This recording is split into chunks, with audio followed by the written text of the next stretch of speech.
again, I think there's a sense in which what we're talking about here is the putting the what TBN is doing, its work and ministry, um, in a global context, and that would be a context of not just partnership but of networking.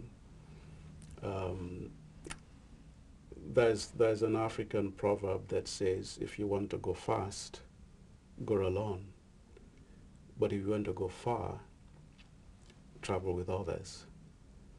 Um, and recently I learned also of an Arabian proverb that says the foolish person walks alone in the desert storm, but the wise person travels in a caravan.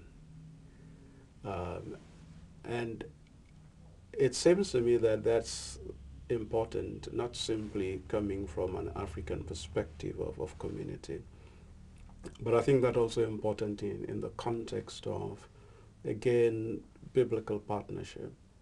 And it also is significant in the context of what essentially is a worldwide church. That if we take seriously the fact that the church is a worldwide phenomenon, and I would argue that the church was the first global community, even if we have not always been practicing that, we've been slow to see that. But within this reality of the church existing all across the world and greater interactions, that it seems to me it creates a situation where we should be able more and more to network and resource each other across the world in terms of Christian networks, Christian brotherhood, Christian partnership.